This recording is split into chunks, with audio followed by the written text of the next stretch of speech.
বিসমিল্লাহির রহমানির রহিম। আসসালামু আলাইকুম।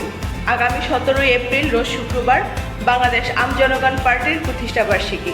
সারা বাংলাদেশ যত নেতাকর্মী রয়েছে এবং আপামর জনতা সকলকে জানাই সালাম ও শুভেচ্ছা। আপনারা জানেন বাংলাদেশ আমজনগণ পার্টি সেই শুরু থেকে এই পর্যন্ত বাংলাদেশের স্বার্থে আপোষহীন ছিলেন এবং তারা রাজপথে বিভিন্ন দাবি দাওয়ায় এবং মানুষের স্বার্থে জনকল্যাণে কাজ করে গেছে।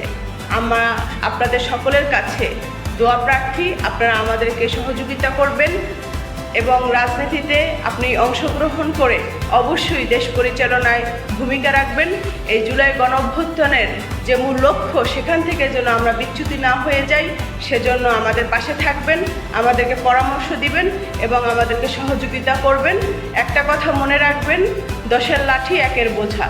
আমরা সকলে মিলেমিশে যদি কাজ করি তাহলে অবশ্যই আগামী একটি প্রজন্মের জন্য আমরা সুন্দর একটি বাংলাদেশ উপহার দিতে পারবো, যেখানে আইনের সুশাসন প্রতিষ্ঠা হবে, যেখানে আমলাতান্ত্রিক জটিলতা নিপাত যাবে, যেখানে মানুষের স্বার্থ অবশ্যই সর্বোপরে থাকবে।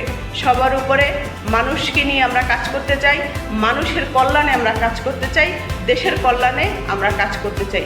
সকলে ভালো থাকুন, সুস্থ থাকুন। আমাদের প্রতিষ্ঠাবার্ষিকী অনুষ্ঠানে আপনারা সকলে আমন্ত্রিত। ভালো থাকবেন। আল্লাহ হাফেজ।